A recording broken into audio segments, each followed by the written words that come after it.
सुनसान जंगल के किनारे बसा रतनपुर गांव। चारों तरफ घना डरावना जंगल। अमावस की काली रात थी। पूरा गांव एक अजीब सी खामोशी की चादर में दबा पड़ा था।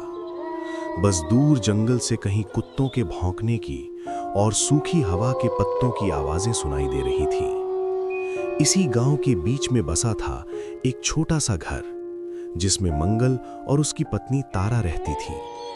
उस रात जब मंगल रात में जंगल लकड़ी लाने जा रहा होता है। सुनो जी, आज अमावस की रात है और इस रात में भी आप लकड़ी लाने जंगल जा रहे हो। आज आप लकड़ी लाने जंगल मत जाओ, मुझे बहुत डर लग रहा है। अरे ओ तारा, तुम डर क्यों रही हो? अगर मैं लकड़ी लाने जंगल नहीं गया तो हमारे घर का खर्चा कैसे चलेगा? तुम चिंता मत करो, मैं जल्दी लकड़ी लेकर जंगल से आ जाऊंगा। पत्नी ने इतना समझाकर भी मंगल रुका नहीं। वो अपनी कुल्हाड़ी हाथ में लेकर इतने रात को जंगल लकड़ी काटने निकल जाता है। दूसरी तरफ उसी गांव के बीचों बीच पुराने बरगद के नीचे बनी प्रेम की चाय की दुकान से धीरे धीरे बुझती अंगारों की रोशनी में चमक रही थी। उसी चाय की दुकान पर बैठे थे गांव के 4-5 लोग। उनमें प्रेम, विशाल, ध्रुव और गांव के सबसे बूढ़े ज्ञानचंद भी बैठे थे। अरे आज ये कुत्ते इतना क्यों भौंक रहे हैं बे? पूरा गांव इन कुत्तों की आवाजों से डर रहा है। मन्ने तो लग रहा है कोई आत्मा पिशाच बाहर घूम रहा है। अमावस की रात है ना आज? हाँ, आज अमावस्या की रात है और आज की रात जंगल में जाना मतलब अपने ही सिर पर लाठी मारने जैसा होगा। आज छलावा रास्तों में भटकता है भाइयों। मैंने तो ये भी सुना था कि जंगल का छलावा रूप भी बदलता है, कभी कभी तो इंसान का रूप ले लेता है। सब लोगों की बातें चल ही रही थी कि उतने में दूसरी तरफ से मंगल अपने एक हाथ में कुल्हाड़ी और दूसरे हाथ में एक लालटेन लेकर आने लगता है। तभी चाय की दुकान पर बैठे ज्ञानचंद बोले, अरे मंगल, कहाँ चला इतनी रात को? आज अमावस्या की रात है, ये रात बिल्कुल ठीक नहीं है बेटा। पागल हो गया है क्या मंगल? कौन आदमी अमावस की आधी रात को जंगल में लकड़ी काटने जाता है? अगर मैं लकड़ी लाने जंगल नहीं गया तो मेरे घर का खर्चा कैसे निकलेगा? इसी वजह से मेरा काम रुकता नहीं। घर में चूल्हा जलाना है, उसके लिए पैसा लगता है। पैसों के लिए मुझे मजबूरी में लकड़ी लाने जंगल जाना पड़ता है हर रोज। मेरी पत्नी तारा मुझे उस जंगल में जाने के लिए मना करती है, लेकिन मैं उसकी बात नहीं मानता। मत जा मंगल, आज अमावस की रात है। जंगल में आज कोई इंसान नहीं, बल्कि वो छलावा घूमता रहता है। इतने में एक जोरदार ठंडी हवा चली। लालटेन की लौ एकदम लहराई और जैसे किसी ने पास में ही हंसकर फुसफुसाया हो। सबके रोंगटे खड़े हो गए, लेकिन मंगल डरा नहीं। वो अपनी कुल्हाड़ी लेकर आगे बढ़ गया। मंगल चाय की दुकान से आगे निकल चुका था। गांव की आखिरी बाउंड्री पार होते ही वो सुनसान डरावने जंगल का रास्ता शुरू हो जाता है। रात का अंधेरा और भी भयानक हो गया था। पेड़ों की टहनियां हवा में हिल रही थीं। जंगल की आवाज ऐसी आ रही थी कि मानो किसी इंसान की आवाज हो। कौन है? कोई है तो सामने आ जाओ। पर जवाब सिर्फ सन्नाटा। तभी अचानक उसे दिखा एक परछाई आगे पेड़ से उतरकर खेत की तरफ चली गई, धीरे मगर इंसान जैसी चाल में। कौन है रे ध्रुव? तू है क्या? अगर कोई गांव का आदमी मेरे को डरा रहा है तो मैं डरने वाला नहीं हूं।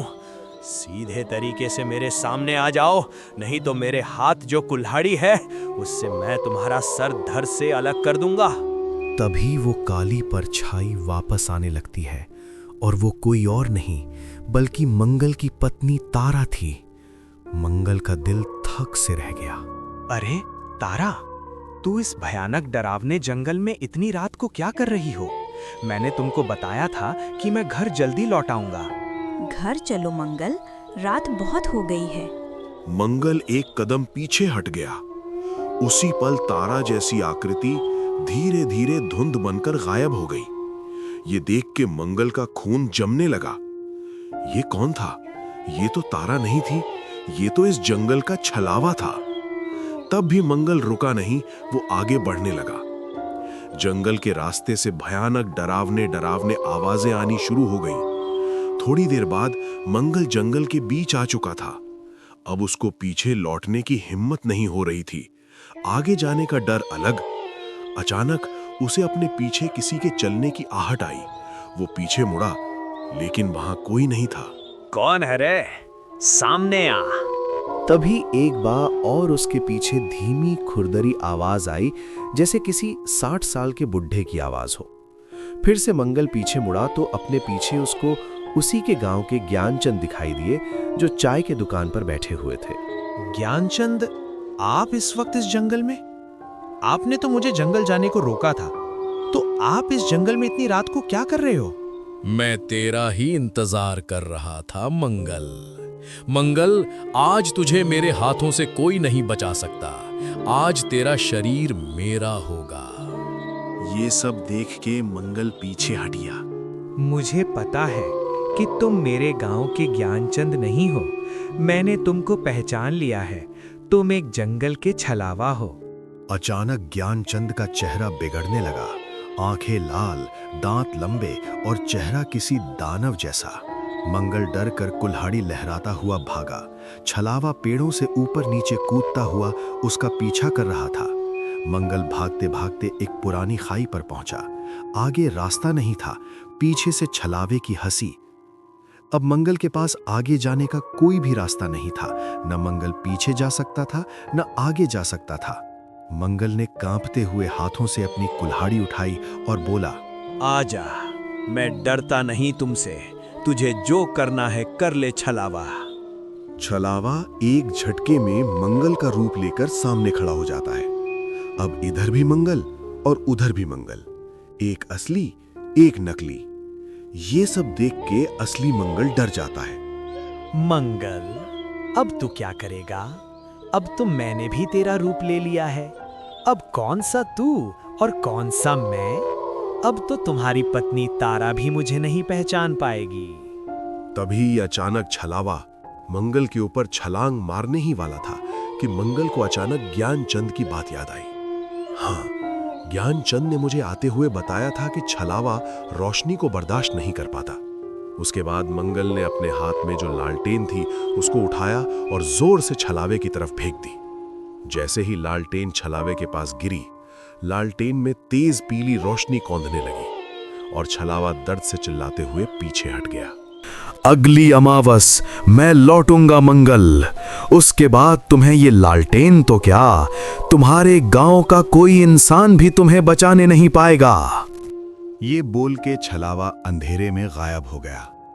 रात के 2 बजे थे। अब मंगल के पास लालटेन भी नहीं थी। मंगल ने अपनी कुल्हाड़ी उठाई और घर के रास्ते बिना लकड़ी लेकर वापस जाने लगा। थोड़ी दूर चलते चलते मंगल थक जाता है, इसीलिए वो एक पेड़ के नीचे आराम करने बैठ जाता है। रात का अंधेरा गहरा हो चुका था। मंगल को कुछ समझ नहीं आ रहा था कि अब वो क्या करे। क्या करूं? कुछ समझ नहीं आ रहा है। रात भी बहुत हो चुकी है और मेरे पास तो अब मेरी लालटेन भी नहीं है और इस जंगल का रास्ता भी साफ दिखाई नहीं दे रहा है। ऐसा करता हूं, आज की रात यहीं जंगल में पेड़ के नीचे सो जाता हूं। सुबह होते ही लकड़ी लेकर यहां से चला जाऊंगा। दूसरी तरफ मंगल की पत्नी तारा घर के दरवाजे के पास खड़ी होकर मंगल का इंतजार कर रही थी। रात के ठीक 3 बज चुके थे। थोड़ी देर बाद सुबह होने ही वाली थी। तभी तारा खुद से बातें करते हुए बोलती हैं, हे भगवान, रात के 3 बज चुके हैं और अब तक ये घर क्यों नहीं लौट आए? उनको कुछ हुआ तो नहीं होगा? अब मैं क्या करूं? घर के बाहर कुत्तों की भौंकने की और जंगल की तरफ से लोमड़ियों की आवाजें आ रही थीं। उधर तारा को नींद नहीं आ रही थी। तारा सोते हुए मंगल को याद कर रही थी। थोड़ी ही देर में सुबह हो जाती है। सुबह होते ही तारा गांव में जो चाय की दुकान है उसके पास आने लगती है। चाय के दुकान पर वही लोग बैठे थे जो रात को मंगल को समझा रहे थे। तभी तारा चाय की दुकान पर आ जाती है। क्या हुआ तारा, तुम आज चाय के दुकान पर कैसे आई? सब ठीक तो है ना? नहीं ज्ञानचंद, सब ठीक नहीं है। कल रात को मंगल लकड़ी लाने जंगल गए थे, लेकिन मंगल जंगल से अब तक घर आए ही नहीं। रोज तो जल्दी घर लौट आते थे, लेकिन आज क्या हुआ? मंगल घर लकड़ी लेकर आए ही नहीं। मुझे बहुत ही चिंता हो रही है। तारा, तुम चिंता मत करो, अभी हम सब उस जंगल में जाकर देखते हैं। उसके बाद सभी मंगल को ढूंढने जंगल की ओर जाने लगते हैं। थोड़ी दूर जाने के बाद उनको दूसरे गांव का एक लकड़हारा दिखाई देता है। तभी उस लकड़हारे से ज्ञानचंद कहते हैं, बेटा कालीदास, तुमने किसी आदमी को इस जंगल में देखा है क्या? वो भी तुम्हारे तरह इस जंगल में रात को लकड़ी लाने आया था, लेकिन अब तक वो घर नहीं लौटा। हाँ काका, मैंने एक आदमी को एक पेड़ के नीचे देखा था, लेकिन वो सोया हुआ था, इसीलिए मैंने उसको जगाया नहीं। वो पास में ही जो पेड़ है उसके नीचे सोया हुआ है, लेकिन वहाँ का रास्ता बहुत ही डरावना है। मैं भी लकड़ी काटने वहाँ कभी नहीं जाता। सभी लोग वहां से मंगल को ढूंढने आगे जंगल के रास्ते निकल पड़ते हैं। कुछ ही दूर जाने के बाद उनको मंगल एक पेड़ के नीचे मृत पड़ा हुआ दिखाई देता है। उसके शरीर पर दानव के लंबे नाखूनों के निशान थे। ये देख के गांव वालों की चीख निकल गई।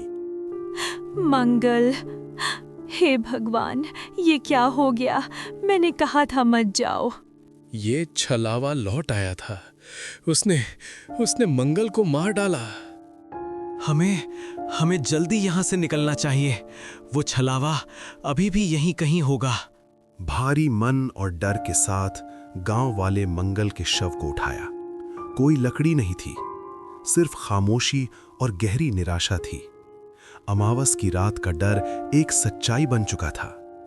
छलावा जीत गया था और रतनपुर गांव पर अब डर का साया पड़ चुका था।